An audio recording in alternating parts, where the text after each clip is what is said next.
Hello everyone, my name is Dr. Darshak Patel. I am Assistant Professor in CVTS at UN Mehta Institute of Cardiology and Research Center.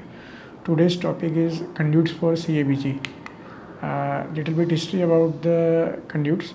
The idea of arterial wall patching was first reported by Alexis Carrel in 1910 using arterial venous or even peritoneal patches. So for the anastomotic techniques, Alexis Carrel was received the Nobel Prize in Medicine in 1912, and this experimental work laid the foundation of our coronary artery revascularization that emerged 4 decades later using various conduits. So it has been just more than 100 years since Alexis Carrel first described the concept of operating on the coronary circulation. Over this time, CABG has gone through 3 distinct eras. First, experimental period, second, vein graft era, and the current era, which is mixed venous and arterial grafting. So Alexis Carrel was one of the first surgeons to appreciate the relationship between angina and obstructive coronary artery disease. The left internal thoracic artery, LITA, was used in humans as early as 1945 by Arthur Weinberg. But Weinberg implanted the lemma directly into the myocardium of the LV. It was called the Weinberg procedure. Robert H. Goetz performed the first successful clinical CABG on May 2, 1960 using a non-suture technique to connect the right internal thoracic artery to the coronary artery. Vasily Kolesov, who is believed to have been the first to perform a sutured anastomosis of the internal memory artery to the left anterior descending coronary artery LAD on 25th February 1964. Michael DeBakey did the first sapheno-vein aortocoronary bypass with a continuous suture technique on 23rd November 1964. Reni Favaloro was the first to systematically perform CABG with reproducible results and is considered to be the father of bypass surgery. Now, there are 3 types of conduits: arterial conduits, venous conduits, and synthetic conduits. Arterial conduits, there are 2 types, autologous and non-autologous. In autologous conduits, internal thoracic artery or also called internal memory artery, left and right, radial artery, right gastroepiploic artery, inferior epigastric artery, left gastric artery, gastroduodenal artery, splenic artery, and intercostal artery. In non-autologous arterial conduits, bovine internal thoracic artery sometimes is used.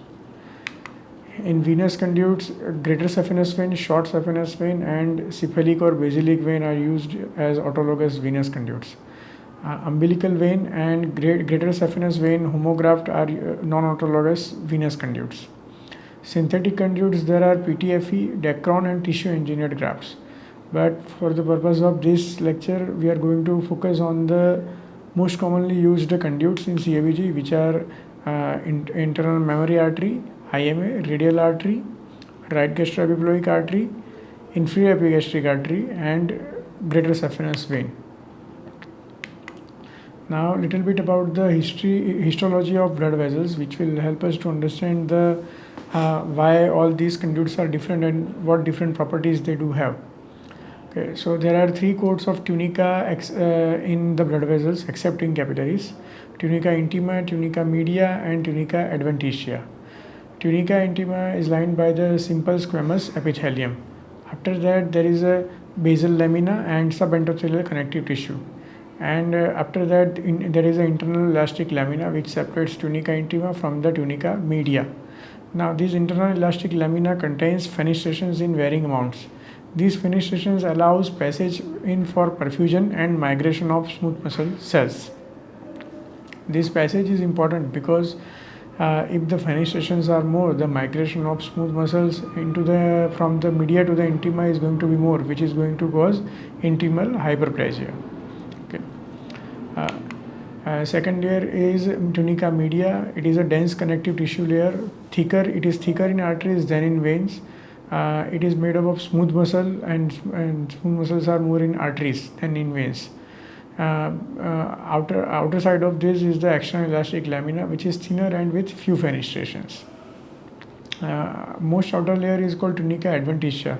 It is the connective tissue continues and fuses with the stroma of the organ system. It may contain vasa vasorum. These vasa vasorum are important to supply the wall of the vessel. Now the tunica intima and adventitia are longitudinally arranged, whereas the media is circular. The endothelium is lined by squamous cells and secretes chemical mediators for diabetes, blood coagulation, and vascular tone.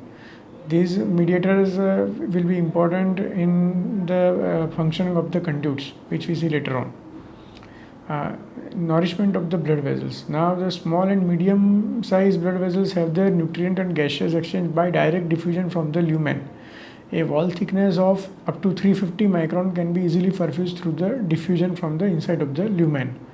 In larger vessel, which is more than 350 microns, the inner part up to the middle of tunica media is by simple diffusion, but the outer layers are by specialized arterioles or venues called vasa vasorum.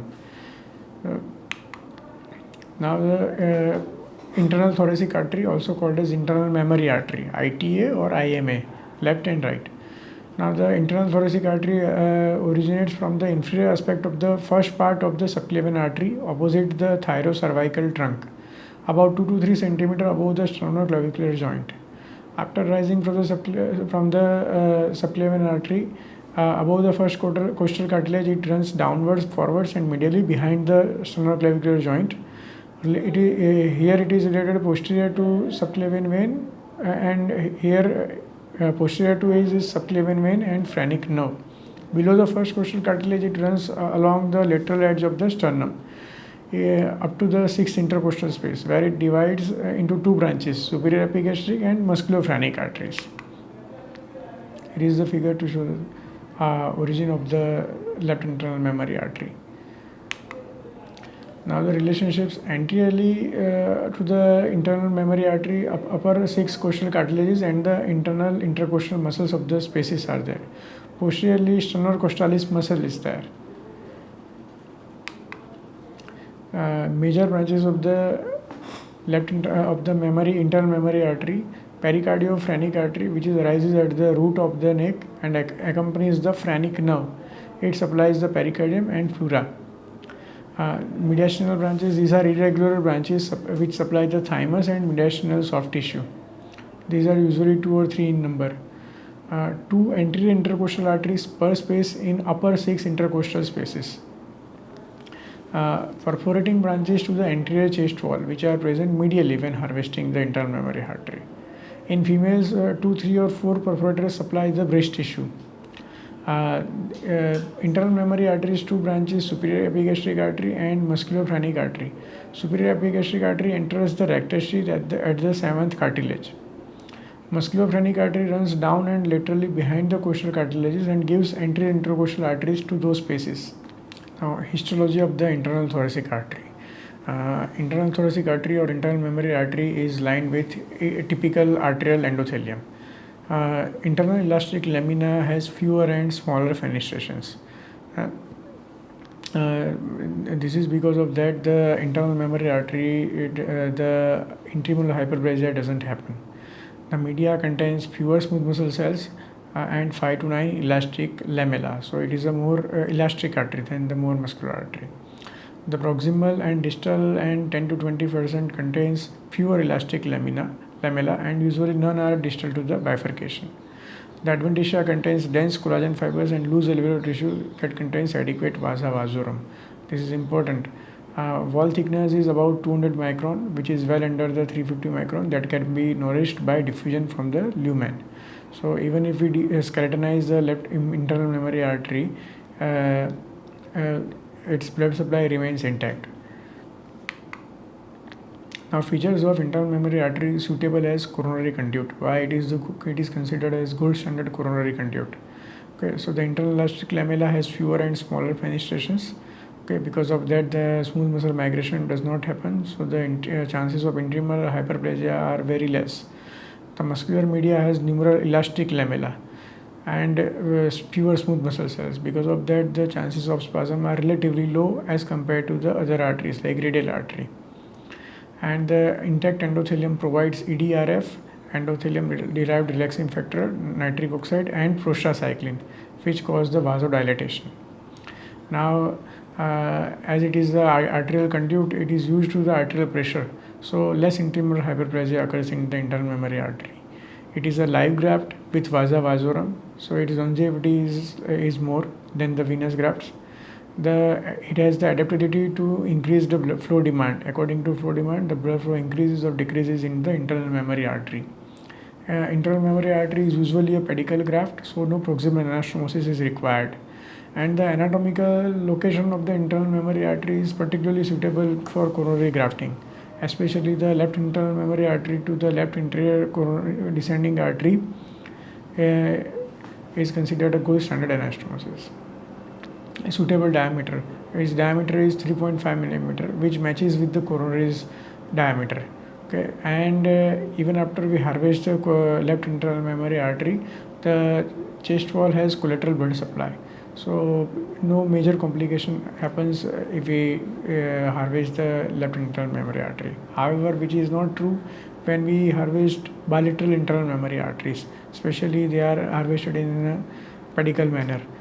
At that time, the chances of devascularization of sternum and chances of deep sternal wound infection are there, which you will see later on. Okay. Now, harvesting of the internal thoracic artery.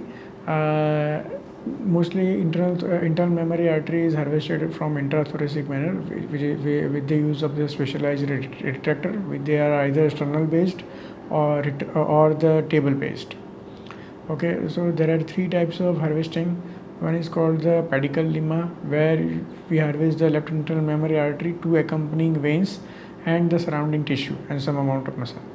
Second is called the skeletonized left internal mammary artery, where only left internal mammary artery is harvested, every other thing is left behind on the sternum itself. And the third is semi-skeletonized internal mammary artery, where only the left internal mammary artery and accompanying two veins are harvested, a linear graft. So with skeletonization, there are few advantages, like the diameter of the mammary artery increases, the length of the mammary artery also increases. But for skeletonization, there is one disadvantage, that it takes some time and skill to harvest the skeletonized internal mammary artery, and the chances of injury are more as compared to the pedicle lemma harvest. So which we have to weigh in when we are harvesting the skeletonized or pedicle internal mammary harvesting.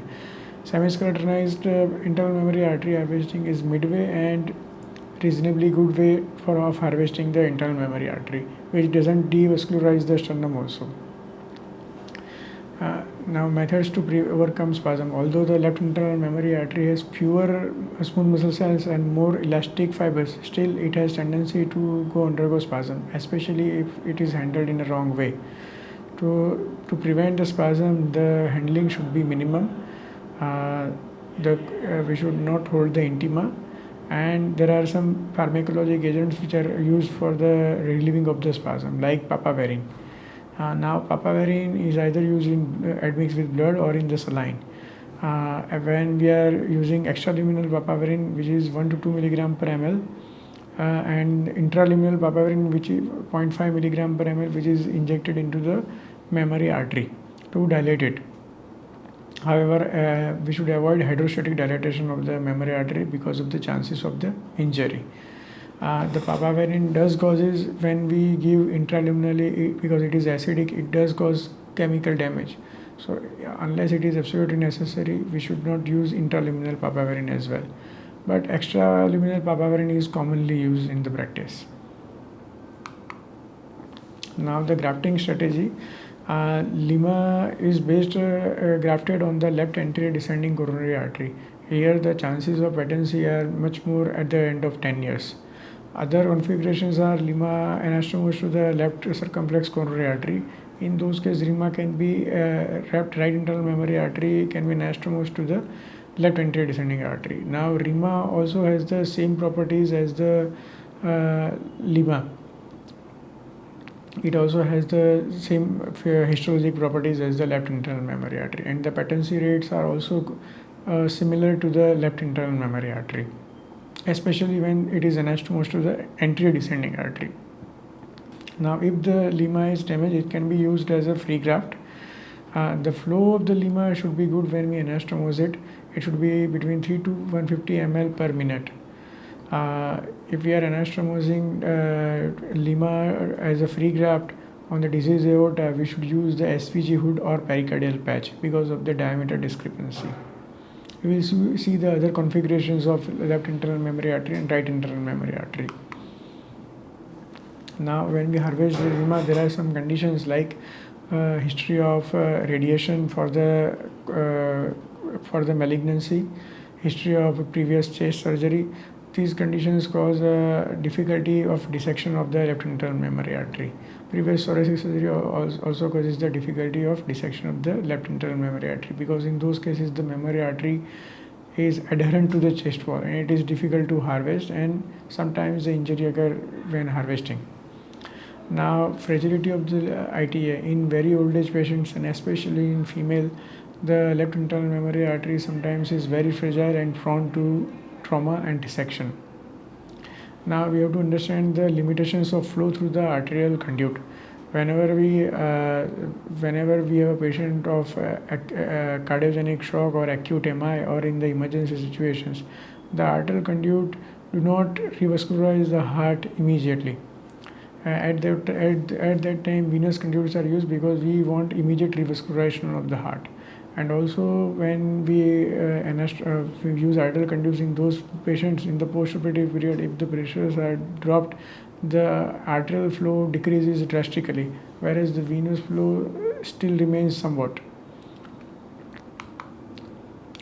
Now, questions regarding the use of the internal mammary artery. As we mentioned, diabetics, immunocompromised and CRF patients, these patients, when we harvest the internal mammary artery, the chances of sternal devascularization and chances of deep sternal bundle infection is there, especially when we harvest the bilateral internal mammary artery. Now, to prevent this, if the bilateral internal mammary artery are harvested in this patient, they should be harvested in a skeletonized fashion to prevent the devascularization of the sternum. In extremely old patients or in patients who have life expectancy less than 10 years, lima is not going to benefit that much because the life expectancy is less than 10. And in those conditions, venous graft is also reasonable. In atherosclerotic subclavian arteries, when we have in the preoperative Doppler the flow reversal in the vertebral artery, or on the angiography we have demonstrated that the proximal subclavian stenosis is there where lima flow might not be adequate. Patients requiring emergency surgery for cardiogenic shock, their harvesting of lima will take some time. So in those cases also the venous grafts are considered. But it is not a rule that you have to graft venous grafts in those conditions. Now, severely calcified or extremely tiny target coronary artery, these are the patients who are not going to much benefit from the arterial conduits. And patients who have received the heavy dose of radiation to the chest, where the chest wall radiation are more likely and the harvesting of lima will be more difficult and prone to injury. Now, one of the major problems with IMA grafts is chances of spasm in perioperative period, which can result in acute infarction, which we have to keep in mind. Now, the grafting strategy. Now, the left internal mammary artery and right internal mammary artery can be used in quite different configurations. Suppose we are using only a single artery, then left internal mammary artery to LAD, which is the most common and well accepted gold standard anastomosis. Other thing is left internal mammary artery can be used on the circumflex, means or obtuse marginal branches. And the right internal mammary artery we are using can be used on the distal RCA, and right internal mammary artery can be used on the left anterior descending coronary artery also. If you are using bilateral coronary artery, then there are two configurations. One is the right internal mammary artery to LAD and lima to circumflex marginal branches. Other is the lima is anastomosed to LAD as usual, and lima is through the transverse sinus is anastomosed to the obtuse marginal branches. Now there are composite Y graft with free lima to lima, with lima to LAD and lima to circumflex marginal branches, as well as to the posterior descending artery. When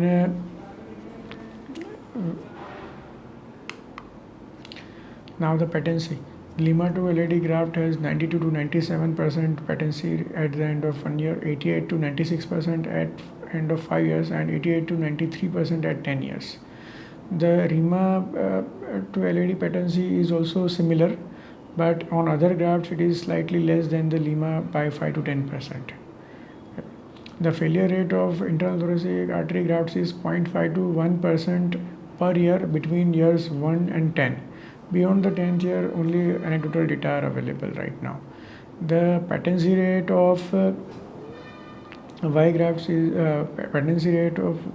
more than the sequential grafts. Now, factors influencing conduit patency. So, when the LIMA failure occurs, there are 3 or 4 reasons for that. One is the intimal fracturing and thrombosis, which usually happens at the time of harvesting, which causes a localized or generalized dissection. Second is a profound spasm with secondary thrombosis. Because of the spasm, the secondary thrombosis occurs and LIMA gets occluded. Third is faulty anastomotic technique cause narrowing at the anastomosis and the resulting thrombosis of the LIMA.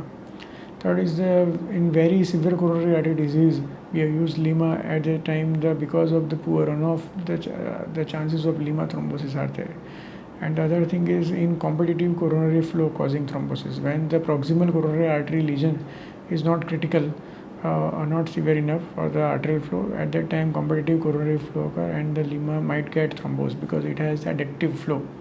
This is the problem with all the arterial grafts. Whenever there is a proximal coronary artery stenosis, less than 70% chances of competitive coronary flow is there. And especially on the right side, whenever we put our arterial graft on the right side, the lesion has to be more than 90% at least. And for the left coronary system, it has to be more than 70%. Now the second most common arterial conduit used is the radial artery. First is the left internal mammary artery and right internal mammary artery. Third is the radial artery. Now radial artery was first used by Alain Carpentier in the 1971. However, within 2 years after its initial usage, there were reports of early failure and significant intimal hyperplasia, which resulted in almost complete abandonment of its use as a graft for many years. Now, the reason where the techniques of early radial artery is keratinization combined with the use of mechanical dilatation resulted in vessel trauma and spasm and subsequent early graft failure. After that, in 1992, Christopher Eka renewed the radial artery grafting. He used a more refined no-touch method of harvesting and used a pharmacological vasodilatation instead of mechanical vasodilatation. Now, this better understanding of graft physiology and protection of the endothelium led to 100% radial artery patency on early postoperative angiography, which is till the discharge.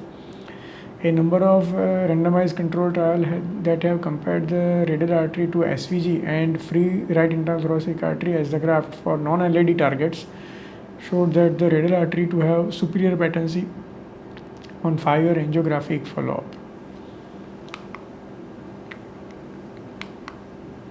And the origin and course, the radial and ulnar arteries originate as a bifurcation of the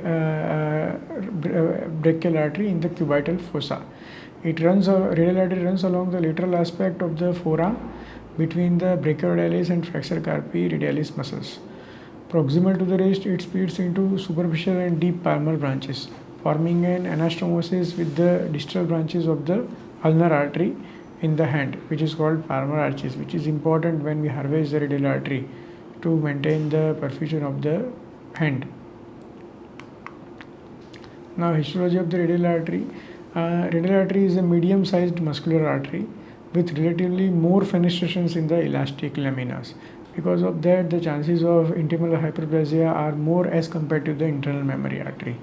Tunica media has more smooth muscle cells than elastic fibers. Because of this, the chances of spasm are more in radial artery. The tunica adventitia has more fatty fibrous tissue and less concentration of vasa vasorum. This is important because when we harvest the radial artery, it is usually used as a pedicle graft with accompanying vein and fat to maintain its muscularity. Features of radial artery suitable as coronary conduit. Why it is commonly used? Because it has an adequate length to reach any coronary vessel. We can use in a Y fashion and graft the obtuse marginals and as well as the posterior descending artery, posterior descending coronary artery. the radial artery diameter 2 to 3 millimeter without the size mismatch to the coronary arteries is suitable for coronary anastomosis. It has radial artery has somewhat robust structure than the left annular mammary artery and relative resistance to kinking. It has higher patency rates compared to the saphenous vein grafts but lower than the left internal mammary artery and right internal mammary artery. Now the superficial anatomical location makes it easy to harvest, and the manipulation is also easy when harvesting it. Radial artery can be harvested with the IM internal mammary artery and saphenous vein at the same time. Harvesting of the radial artery is less risky for sternal wound infection and mediastinitis. It is an obvious advantage. This is the main deciding factor when we want to use a second arterial conduit, either as a radial artery or the right internal mammary artery. When the patient is diabetic, old age, obesity, and who has a high chance of wound infection, the radial artery is preferred. When the chances of wound infection are less, the right internal mammary artery is usually preferred. The tendency for vasospasm is its most important negative characteristic. The elastic lamella have multiple fenestration. This is the reason why the radial artery presents a vulnerability to atherosclerosis and intimal hyperplasia. Diabetes mellitus and renal dysfunction aggravate vascular wall morbidity, leading to intimal hyperplasia and radial artery grafts. It produces less nitric oxide than the internal thoracic artery. Now, internal thoracic artery produces nitric oxide, which causes dilatation of the internal thoracic artery. Also, that nitric oxide goes into the distal coronary arteries and causes coronary vasodilatation. Here, this advantage is not so much with the radial artery. Radial artery also has intense reactivity to endothelin 1, angiotensin 2, norepinephrine, and serotonin, released after any endothelial damage or platelet aggregation. This possibly also explains its spastic nature. Flow competition phenomenon with mildly stenotic native coronary arteries is common in radial artery grafts, string sign. So whenever we graft the radial artery, it is important that the left coronary system has at least 70% stenosis and the right coronary artery has at least more than 90% stenosis. Now, radial artery harvesting technique, there are two techniques, open and endoscopic. Open technique is mostly used. Now you can harvest it as pedicle or skeletonized graft. Conventional harvesting is with accompanying veins and fat with minimal handling and limited use of electrocautery, avoiding probing of or hydrostatic dilatation to avoid the intimal damage. Now, modified harvesting technique using ultrasonic scalpel, harmonic scalpel are also there, which can cut and coagulate, causing minimal thermal injury of the graft. Endoscopic harvesting technique, the 7mm scope is used to harvest, and the bipodal scissors are used to harvest the radial artery. Now, skeletonization of the radial artery is superior to the pedicle technique in terms of patency rates, but there are also disadvantages such as irreversible injury to the radial artery or spasms. That's why mostly the radial artery is used as a pedicle graft. Now, management of radial artery conduit spasm. The gold standard to prevent radial artery spasm is systemic administration of diltiazem, calcium channel blocker, in combination with topical papaverine. The intraluminal injection of warm arterial blood and papaverine is also favored. Here, the blood is preferred than the serum, preferred than the saline, because we can avoid the acidic environment inside. Now, the other topical radial artery antispasmodics in clinical use are calcium channel blockers, verapamil with nitroglycerin, which is called VG solution, and phenoxybenzamide. Avoidance of when we are doing the on pump arrested heart CABG, avoidance of cold saline or ice slush in the pericardium is also significant to prevent the spasm, which we have to keep in mind. Preoperative exclusion criteria for radial artery harvesting. Now, for all patients, if we want to harvest the radial artery, we have to first do the Allen test preoperatively to evaluate the sufficient ulnar collateral circulation to the hand.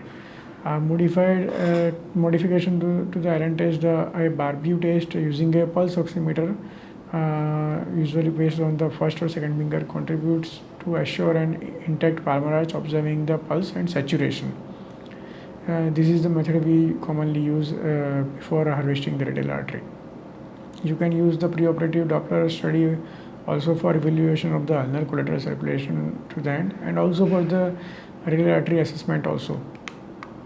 If the radial artery Allen test is positive, then the radial artery is not used, then the other arteriographs like right internal mammary artery are used. Of the patency in comparison, radial artery conduits appear to be superior to saphenous vein grafts in terms of early and late mortality and morbidity, and also in long-term survival and freedom from cardiac events. So graft patency in short term is 96 to 100%, mid term is 94 to 97%, and long term is 84 to 96%, which is slightly less than the right internal mammary artery, but it is always more than the saphenous vein. Complications of the radial artery harvesting most common are bleeding, hematomas, and wound infection. Sensory nerve injuries causing sensory abnormality and numbness in 3 to 10% of patients occur. Motor impairments are usually early finding. Less common is the hand ischemia. But after radial artery harvesting, when we apply the creep bandage, sometimes the hand does remain cold in the ICU. So we have to remove in those conditions the creep bandage or elastic bandage on the hand to for adequate perfusion of the hand, which usually clears it. Now the other arterial graft is right gastroepiploic artery, which is right gastroepiploic artery is a branch of gastroduodenal artery, which is internal branch of the celiac trunk.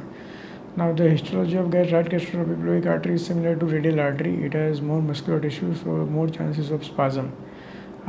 It has less fenestration in the internal elastic lamella, so less chance of intramural hyperplasia and subsequent atherosclerosis. So to harvest the right gastroepiploic artery, the usual midline sternotomy incision is extended downward and the laparotomy is done. The right gastroepiploic artery runs below the proximal portion of the duodenum at above the head of the pancreas and along the greater curvature of the stomach. So we can harvest the right gastroepiploic artery. It can be used as a pedicle graft.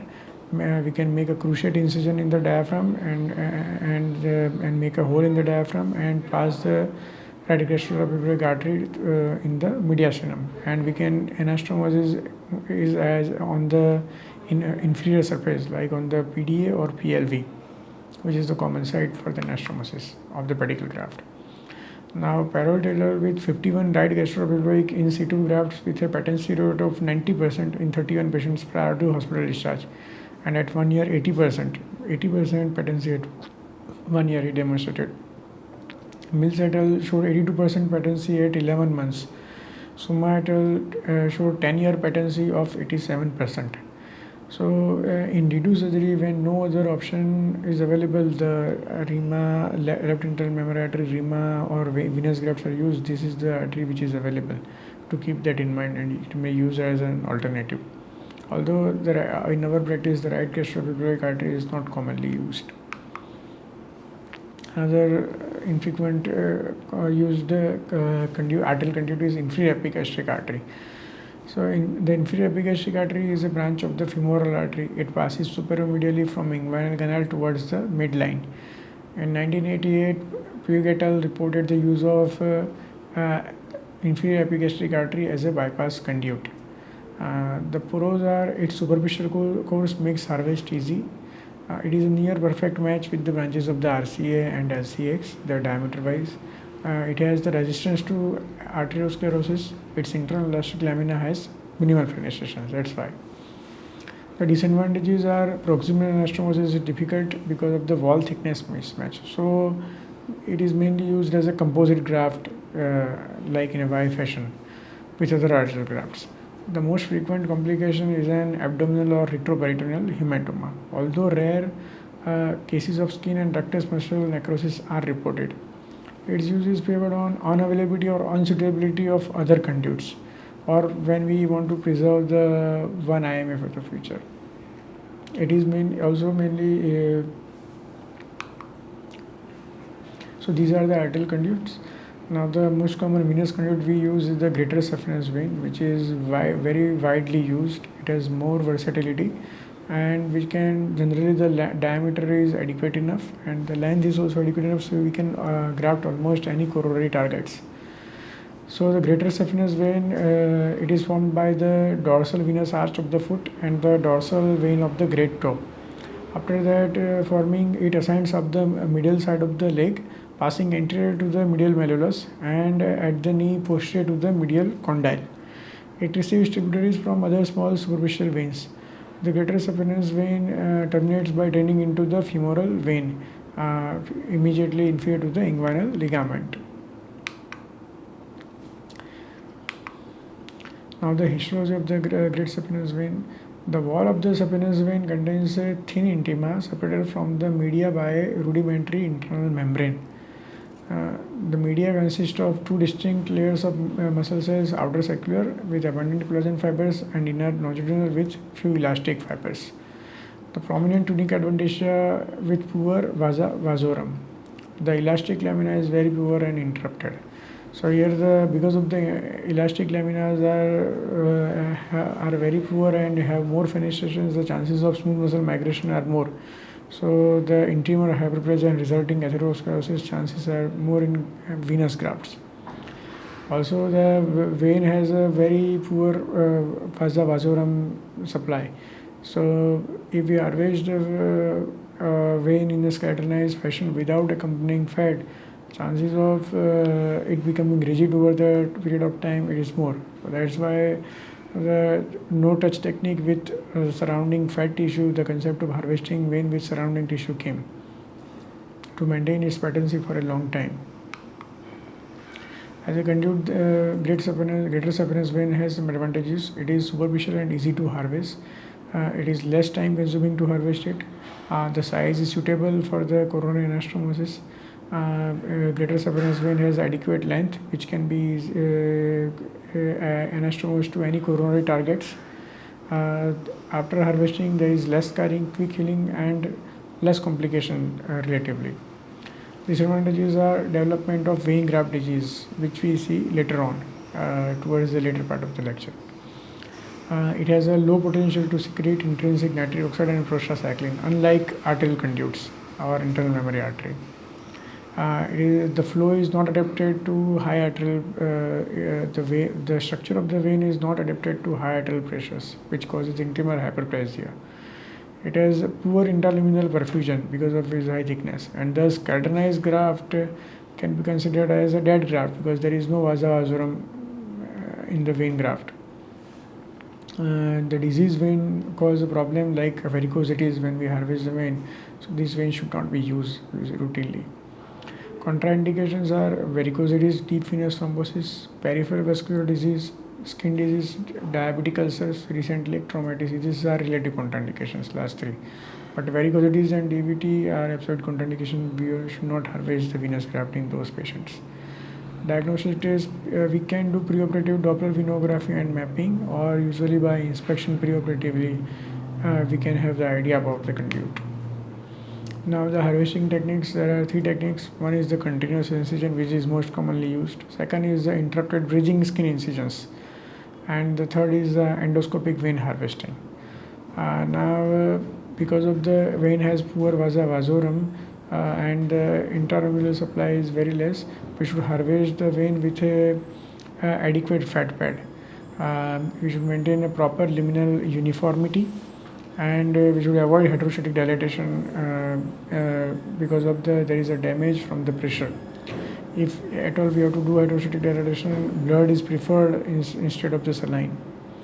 Excessive pressure may cause intimal injury, just like that we have seen. The vein graft should be divided only when it is required to be used. Before that, it should be kept in the leg in situ only. Now, the last portion is the saphenous vein graft disease. After all these conduits, the arterial conduits are resistant to the intimal hyperplasia, but so they have a higher patency rate at the end of 10 years. But the venous grafts have chances of intimal hyperplasia. So it causes the saphenous vein graft disease. Saphenous vein graft disease is composed of three discrete processes. One is the thrombosis, second is the intimal hyperplasia, third is the atherosclerosis. Now, thrombosis occurs in 3% to 12% within 1 month. Within 1 month, 3% to 12% venous grafts are occluded. Combination of alterations in the vessel wall, blood coagulability, and flow dynamics. These are the reasons for the thrombosis. The harvesting of venous conduits is associated with focal endothelial disruption. Because of that, loss of the endothelial monolayer results in the accumulation of fibrin on the surface, the adherence of the platelets and neutrophils. It also activates the extrinsic coagulation cascade by tissue factor that is expressed in the exposed subendothelium. Inherent antithrombotic properties of veins are comparatively weak. Because of that, the thrombosis occurs, which is usually seen in the first month of the CABG. Second is the intimal hyperplasia. Intimal hyperplasia defined as the accumulation of smooth muscle cells and extracellular matrix in the intimal compartment. It is the major disease process between 1 month and 1 year, which may reduce the lumen by 25% and above. Initially, in the tunica media, smooth muscle cells proliferate in response to growth factors and cytokines from platelets, endothelial cells, and macrophages. It is followed by migration of smooth muscle cells into the intima because it has a poor internal elastic lamina. After that, later synthesis and deposition of extracellular matrix leads to a progressive increase in intimal fibrosis, explained by transient ischemia to the veins during explantation and reperfusion after grafting. A loss of the vasa vasorum blood supply, on which veins are relatively more dependent than arteries, may also promote a continuing cycle of ischemia and fibrosis. So because of that, we should harvest the vein with surrounding fat tissue, and it should be explanted only when it is ready to be grafted, so we can minimize the ischemia period. Third phase is the atherosclerosis, which is the dominant process beyond the first year after bypass surgery. So angiographic studies indicate that among patients who had unstable angina, the culprit lesion is in 70 to 85% of cases is an atherosclerotic vein graft stenosis with thrombosis. So chronic endothelial cell injury and dysfunction lead to rapidly progressive nature of the atherosclerosis. Vein graft atheroma has more form cells and inflammatory cells, including multinucleate giant cells suggestive of immune-mediated atherosclerosis. Morphologically, vein graft atherosclerosis tends to be diffuse, concentric, and friable with a poorly developed or absent fibrous cap and little evidence of calcification, promoting plaque rupture and thrombosis. So, to decrease the chances of atherosclerosis, the cholesterol-reducing drug like atorvastatin are routinely used. Only the beta blockers and HMG-CoA reductase inhibitors have shown the decrease in the chances of intimal hyperplasia.